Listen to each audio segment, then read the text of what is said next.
Welcome to the Whole Pack, where we challenge black and white thinking in holistic pet care and dive into the controversial topics everyone's thinking about but nobody's saying out loud. I'm Sunny Gandera. And I'm Melissa Sherman, and we are two holistic pet health practitioners here to prove that holistic care can include critical thinking, self-care, and yes, even Western medicine when needed. This is a judgment-free community we wish we'd had when we started our journey. Hi, everybody, and welcome to episode 12. Yet another juicy topic. It is when to let go of the case. And that is about the art of knowing when to refer out a patient. So this is really tough, I think, because it can hit on so many different levels. It can hit your ego, and you can think about it as, oh my gosh, if I have to refer out, I'm a failure. But admitting that someone needs something that you can't give them, I don't think is failure. In fact, in my experience, the practitioners who do those things most readily and most gracefully are almost always the most clinically sophisticated people in the room, because it takes a level of ego security that most of us have to actively develop, right? To look at a situation and say, I'm not the right person for this. Not because I'm not good enough, but because this animal deserves something specific that lives outside of my lane. So that reframe is what we're going to talk about in this episode. And we're going to start sharing with some personal stories where we, maybe had a difficult experience, but then realized, this is a referral case. So Melissa, I want to hear what your story is because, this is important stuff. So this happened when I first started offering wellness in my practice. And someone had come to me with a dog that had chronic pancreatitis. She tried everything, couldn't figure it out.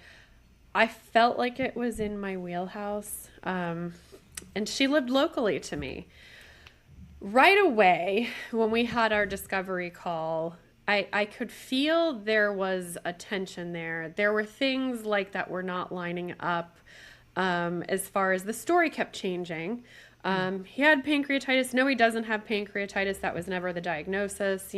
There was a lot of conflicting things. Yet, this was one of my first clients that I was working with, so I was very excited. I have experience with pancreatitis. I thought it was something that I could handle.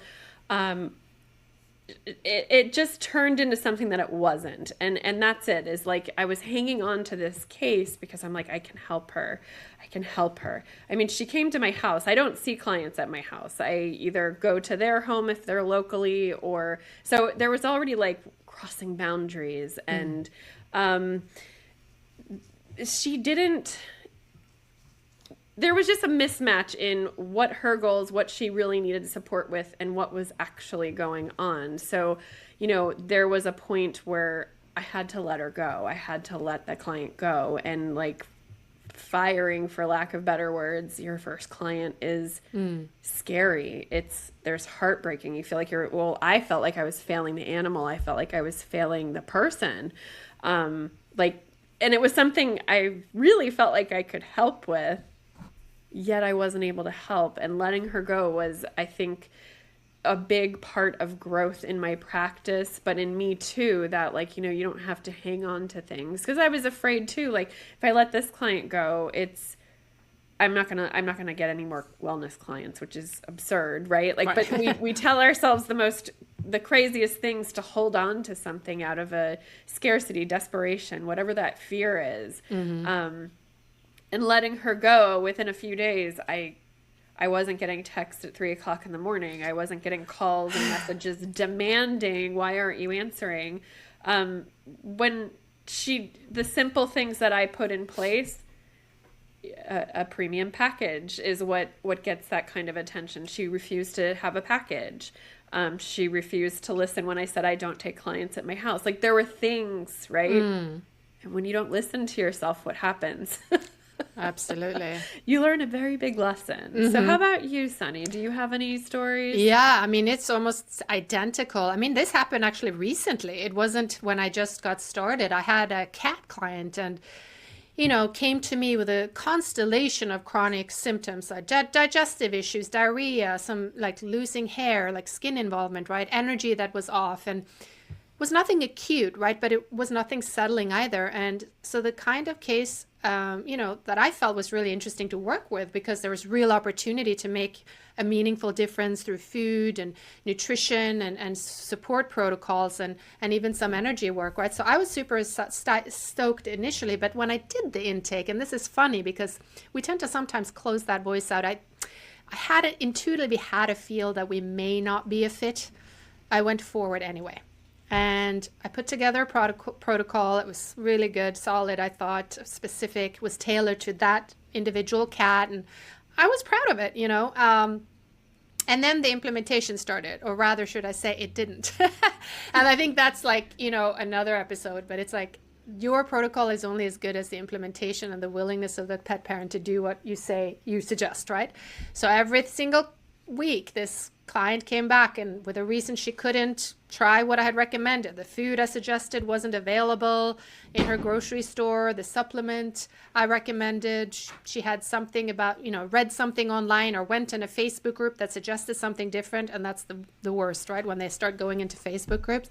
And, the feeding schedule I proposed didn't work with her work. I mean, you could go on and on, right? There was all these excuses and, the cat hadn't liked the new food. And so I asked how many days she had tried it. She's like, 1, So, but I mean, I went on and I tried to, like, again, with the people pleasing, I kept trying to modify and adjust and meeting her where she was. And, which I believe in, as a practitioner, and we've talked about this, meeting them where they are, but, you don't shame them, you don't bulldoze them, you hold space for their reality. But there's a version of meeting someone where they are that's actually just participating in a dynamic that's not serving the animal. And that's what I had to think about, right? So somewhere around the 4th or 5th session, I started to notice that, the conversation had completely shifted, right? We weren't talking about the cat's health. We were talking about all the problems and everything that couldn't be done and every barrier and every reason that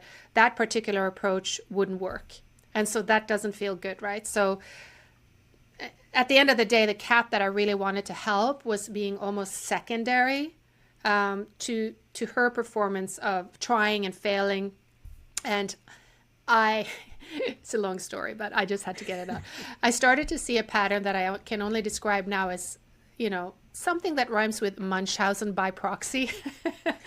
Not in a clinical diagnostic sense, of course, because that's not my scope, but I want to be careful with, throwing out accusations, but in a functional sense, because, she almost like had this identity of having a sick animal who couldn't get better and of trying everything and having nothing work. And I've worked with a dozen holistic practitioners and and I was like, oh gosh, when she said that should have been a red flag to begin with, right? So the more I tried to help, the more the elaborate the reasons became for why help wasn't possible. So, I was uncomfortable for a while, but then there was part of me that just kept thinking, if I just find the right angle, if I just one more thing, and then that, my desire to help was real, but my ability to help in this particular dynamic was non-existent. And that it's not because I lack the skills, but because the dynamic itself wasn't set up for anyone to help her, right? So, that was eventually we ended the working relationship and, professionally, and, I referred her to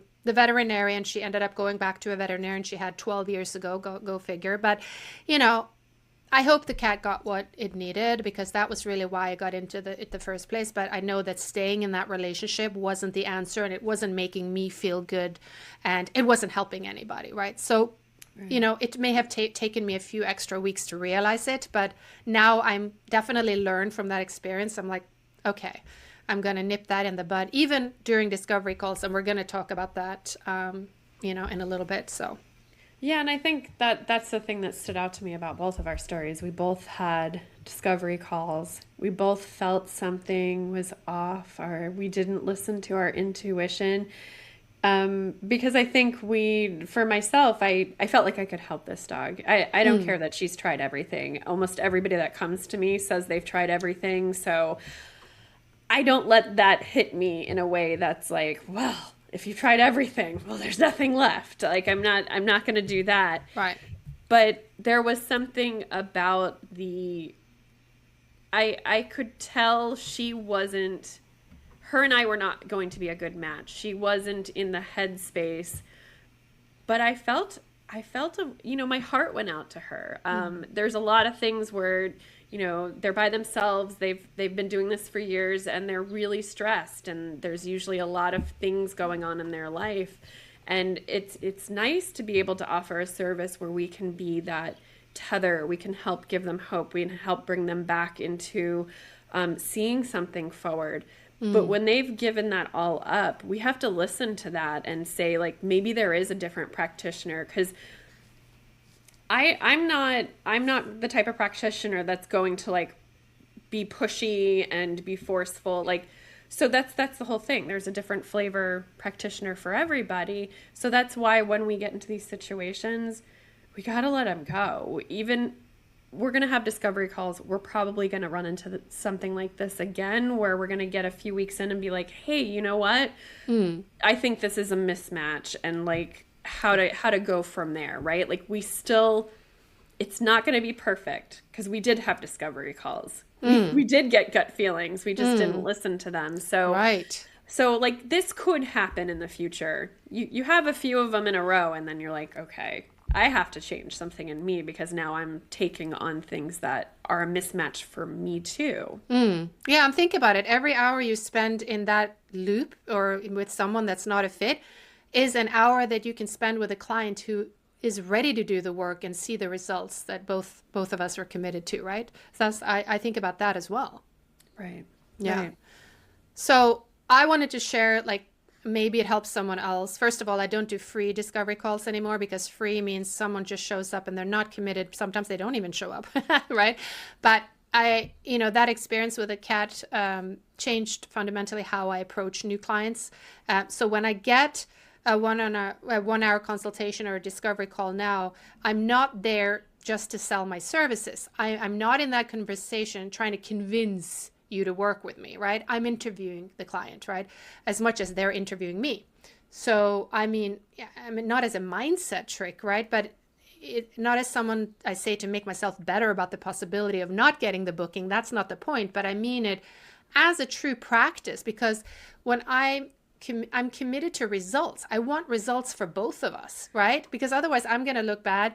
I want, good reviews saying that, oh my gosh, Sunny really helped me. And I can only help if the other person is ready. So I'm not committed to a revenue or a full roster. I'm committed to results for the animal, for the pet parent, and for myself as a practitioner, right? And I need to be able to point to work that actually move the needle. That's how you're going to get more business, right? So, and again, back to what I was saying, results don't happen without compliance. I mean, they just can't. I can build the most exquisite individualized protocol, and if the person on the other end isn't willing to try it or implement it with at least some degree of consistency. I mean, you don't need to be perfect, but, or not willing to come back and say, hey, you know what, this didn't work. Because then that's another thing, right? Clients can be scared, like, oh my gosh, I don't want to I'll just pretend everything's fine. But no, you need to be honest. If something's not working, you have to let me know so I can adjust, right? So I'm not just a practitioner in that relationship. I'm kind of a very expensive journal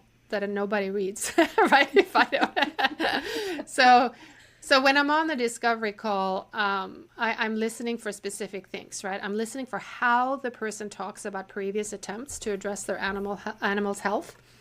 Do they speak with curiosity, or do they say things like, we tried this and it helped a little, or we tried this and it didn't seem to make a difference. Can you help me understand why, right? Or do they speak with a kind of finality, or like, we tried everything, nothing works. I've seen 12 practitioners, nothing's made a difference. You can kind of tell where their readiness is or willingness is. And it's not necessarily a red flag when they say that, but sometimes people have really been through the ringer, right? And they're exhausted and they need someone to help find a new path, like you were saying, right? With your clients. I mean, they've tried everything and you're the last one they come to, unfortunately, but then boom, you're able to help them. But on that really quick is, you have to see how they're talking about it too. Because it's when you're saying when they talk with the finality and stuff, I don't work well with people like that. There are practitioners that work really well with that. Not only is it like they see that challenge and say, nope, I can whip this into shape. I know how to work with this. Where like for me, it makes me feel a little unsteady if like every suggestion is no, I don't want to do that. Yeah. Or they're sneaking treats that have been on the no list, right? Like if they're going to keep doing what they're doing, like I don't necessarily know how to navigate that. There are practitioners that do, and that kind of gets us to the referrals, right? Yeah, and sometimes that pattern is telling me like something important about what this working relationship is going to look like, right? I've learned to ask questions that help me understand which one I'm sitting with. So like you're saying, you have to feel into what can I work with this? Is this a personality that I will get along with? Because it really is about that as well, right? It's the dynamics. So, also about how, of course, they talk about their animal, right? Do they see the animal as an individual, with agency and a body that's trying their best? Or are they talking about their pet like something like a problem to fix? Because I've had that too. And then a burden, right, that needs fixing, a source of stress or expense. And again, this isn't a hard and fast rule, but I'm just throwing things out here because, caring for like someone who cares for a chronically sick animal, that is exhausting, and it's okay, to name that. But the energy, and you and I are big on that, the energy beneath the words will tell you something. So you have to just be very honest, I think. And that comes with practice too, right? Because initially when you start off, you're so eager. Yes, I can do that. I can help with that. Yes. But then you have to like speak less. Not like me now, speaking a lot, and listen more, right? In the discovery call, I think is the key to figure out if you're a fit. Yeah, absolutely. Yeah. But yeah, so I just think that I just would say like, listen for what they're asking for. Like, are they asking for a partner in figuring this out? Or are they asking for someone to just tell them what to do, take the responsibility off their plate and entirely? Because those two are very different working relationships. And like you said, some people are okay with that. I'm only set up to offer one of those. So that's just how I work. So, right. Because referring out, it's like, it's such a tough subject because you have to realize not every client is your client. You're not every client's practitioner, and that's fine. You're not everybody's cup of tea, right? So how do you look at that? Like in terms of... So I think some are pretty easy. Like if it's completely out of your wheelhouse, maybe you're working with a client and, they need, for me, I'll say physical therapy or very specific body work. I have people that I know so it's also about having a network of people that you trust and you can refer to. So building that is going to make it a little bit easier to hand a client to somebody because you know that person's going to take care of them. Yeah. But it can feel pretty jarring if you don't have that network and you're referring them out blindly to somebody like, oh, you need to go find this. Then you don't know how it's going to be handled. But it's building a network. So like if I have a body work, it's easy. But if I have a client where like what we're talking about, maybe the personality, the energy is not right, like they're not going to listen to anything that I suggest, and they're still going to do exactly what they want. I'm going to have a conversation with them and just say, look, this is the plan that I've put. Like, I can't say that this is going to work if we're not doing it. So how do you feel? Like, do you feel like another practitioner would be better? Or like have that difficult conversation. Maybe they're not even aware that they're doing this. Yeah. I've had that before where the person is in such a panic, so much anxiety, so much on their plate that they don't even realize what they're doing, that they're dismissing everything that you're saying and they're not even trying it. They're not giving it a chance. So sometimes just having that conversation moves the relationship in a different direction. Sometimes they say, I need something else. And then that's where you can refer to them. Hopefully it's to somebody that you know, because that is easier to say, okay, well, I have my colleague, Sunny. I trust her. I trust her with you. I would trust her with my own animals. So it makes it easier. Plus, I know how we work together. If you refer my client or I refer a client to you, we trust each other with that. We're not like Yeah. taking them. We're not taking No. all it, right? Like it's a shared thing. If that person has to come back to me for an animal communication, I know you're going to be like, "Oh yeah, remember Melissa?"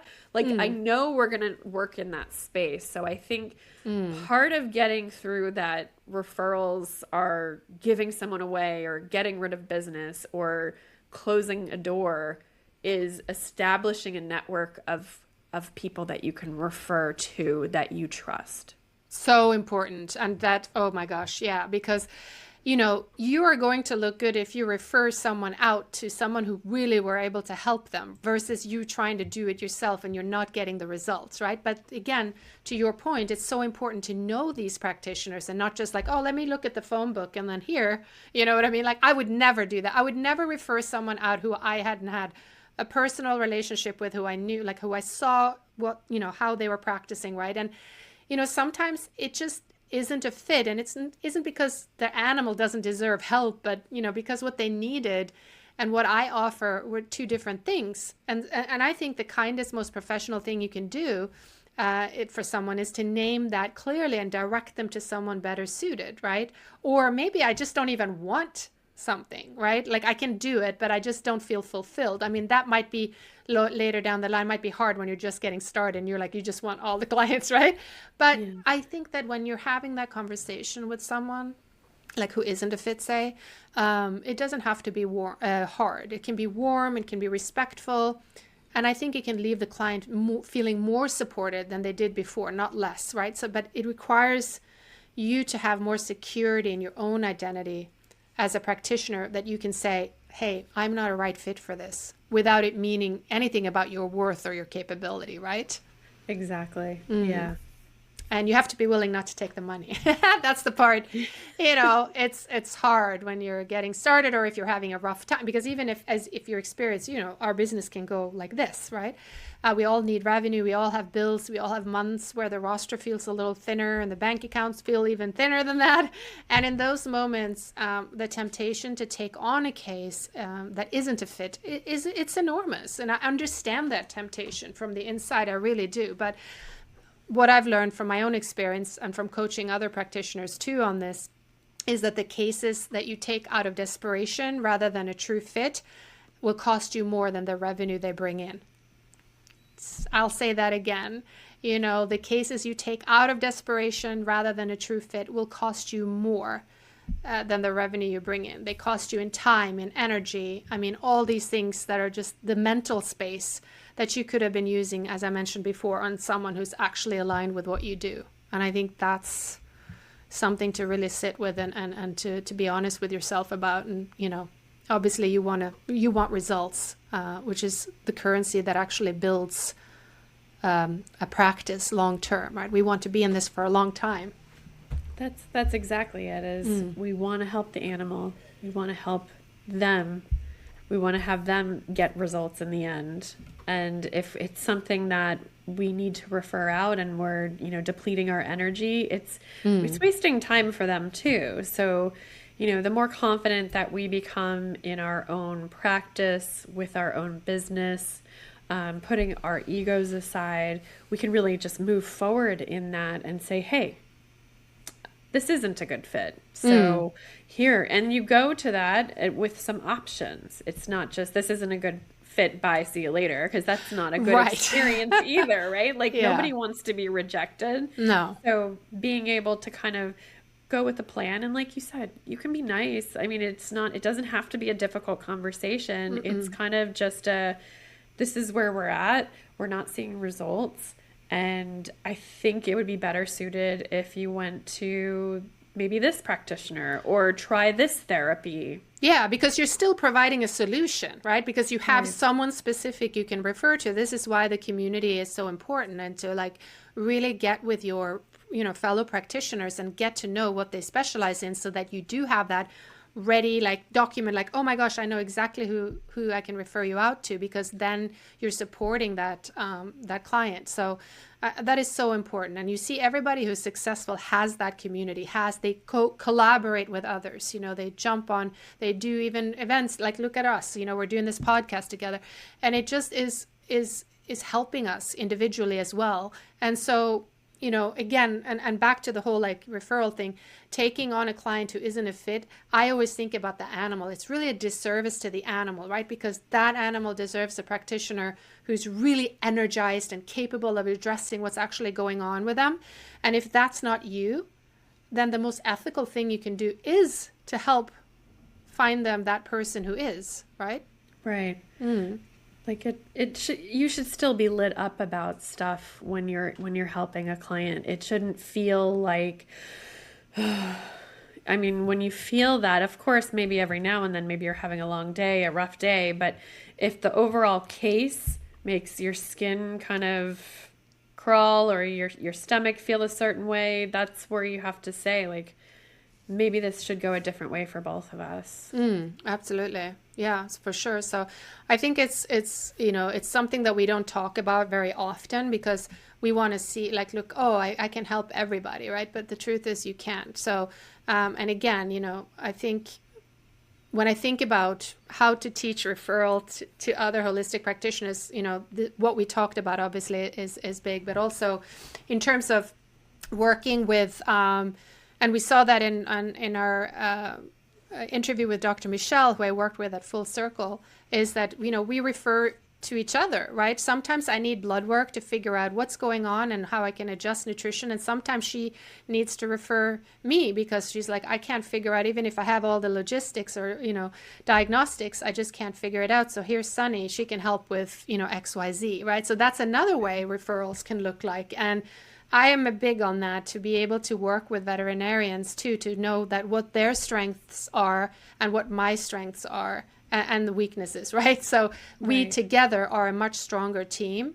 And so, and I think this is why we started again, this podcast, is that we want to, show how unity looks like and how we can work together, not always point out our differences and separate ourselves, because then we're not really helping the end result. Right. You want to talk about referring clients out, like how can you do it in a way that help keeps the client feeling supported rather than dismissed? Because I think that's maybe another, thing that people are worried about, right? Practitioners like, oh my gosh, if I just we are not dropping her like a hot potato, but it's like they're worried that they're going to be left with that feeling. So I think they're not all complete handoffs either, right? Like they're not a complete referral. Sometimes it's to help complete the package, to help their care.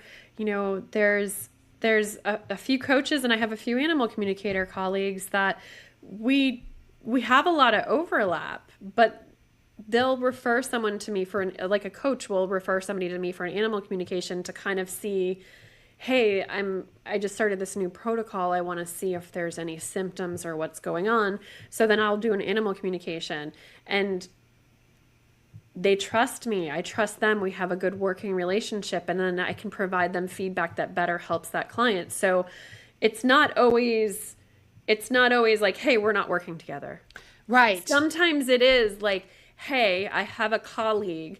I'm kind of hitting a wall here, and I think that my colleague can help bring in your dog or cat's perspective and see, is this helping or is this not? How does it feel? What are we doing? How do they feel about all of these things, right? And the same thing, I have animal communication colleagues that they'll pick up something health-wise, and the same thing, they'll come in and say, I have a colleague that I think they can help you. So it doesn't always have to be like all or nothing. Absolutely. It can be a complete collaboration, but introducing that in. So if you think it's a relationship where the client's going to be very sensitive to looking for outside sources, just have that collaborative conversation in how I'm not handing you off, but I think so-and-so can help bring in a new perspective to help make this go in the direction we're really trying to. So that's usually how I approach it too. That's great. I think that's a great point, like really framing the referral as an additive, not a replacement. And, that actually keeps you as an ally, like you said, rather than positioning you as someone who's washing their hands off the situation, right? And I think even if you do refer completely, you don't just like, okay, don't worry about it. You should still check in and be like, hey, I wanted to see how, because I do that to keep the good relationship, because maybe down the line they have another problem that I can actually help with, right? So I would still check in with that, ex-client or not client, whatever you call it, and be like, listen, I just wanted to check in and see how your, experience with so-and-so, the practitioner, went. Because that shows you really truly care and you're in it for the right reasons. And, we're thinking about the animal. We're not thinking about my roster or my bank account or whatever it is, right? So Exactly. I think that is a really wonderful thing. And again, coming back to why we're in this in the first place, and focusing on, the end result. So yeah, I think we can also leave the door open. I was thinking about that, unless the working relationship really needs to end, like in my case, And which mine. it sometimes does. Let a client know that, a referral doesn't mean that I'm stepping away. Back to what I was saying, right? It means I'm expanding their team. Like you said, tell them I'd love to continue working alongside whoever you see next. I want to understand what they find and how we can integrate that into whatever we're already doing, as you were mentioning, right? So that way they feel really supported. They don't feel like, oh my God, we dropped them like a hot potato. And then again, the follow-up is often the thing that matters the most, because the experience of being referred can, for some people can feel like abandonment, right? So, what we were afraid of, many people don't, because like, oh, I just want someone that can help. But some others may be like, well, I really thought you could help me. So we just have to handle that carefully. And abandonment, of course, is the last thing a client who's, animals is struggling needs to feel, because I've certainly felt that in before. So taking in your own experiences and thinking about how would I like to be treated in this case, and then being very sensitive and aware of that particular angle too. But again, I think a referral can be just as successful as if you were to take on a client and get really nice results. But if you've referred out and you saw that animal really improve, now you actually were part of that. You were helping, and that's all there is to it. That's why we do the work that we do. Right. And staying in your integrity. I mean, it's really, that's all that it comes down to, is staying in your integrity. When something is outside of what you can do, whether it's your actual knowledge, whether it's energetic, whether it's just a mismatch, or the client, the case could evolve, like it could come in and it's just a simple, we're revamping the diet, and then there could be a diagnosis at some point that's just too much. And just being able to admit to yourself and that person, like, hey, I think bringing this person in is really going to help. This is, people are going to see that. They're not going to feel like, oh, I'm so rejected. They're going to feel more like, wow, she really has our best interest at heart. She's really looking out for us to make sure that we're getting the best care that we can get. And that's really what your message should be, is I want you to get the best that you can get, for the best care that you can get for your dog or cat. Yeah. And this is how we can get there. That reminds me of a mentor of mine said that the mark of a truly great practitioner is not how much they know, it's how quickly they can tell when someone else knows something they don't. And because we live in an industry where sometimes it sometimes rewards the performance of knowing everything, right? And the practitioners who perform knowing everything, they're almost always the ones who are helping the fewest animals, because real cases are complex, and to have someone admit that, like, this is really complex, that humbleness, is I admire that. And again, the compliance that we talked about, I mean, you can't help someone who isn't ready to be helped. So that's another scenario where you may say, hey, I need to let this go. You can be patient, you can hold space for them, stay curious about what is underneath that resistance, but at some point, I think continued effort without any willingness to try, that isn't a client relationship. So being able to identify that, and you have to know the difference, of course, right? You have to be willing to name it for the animal's sake and for your own. I hope you got something out of this. Let us know which points were your most valuable. I mean, what points we brought up were something that you are going to take into your own practice. And maybe you have something in addition that we didn't bring up. And we would love to hear, was there a time when you had to let go of a client? How did it make you feel? Do you have a community of practitioners that you can easily refer out to? And if not, let us know. We'll put you in touch with a bunch of people. Melissa and I both have good networks, and probably many of you who are listening do too, but we are in it together. We're here to help each other.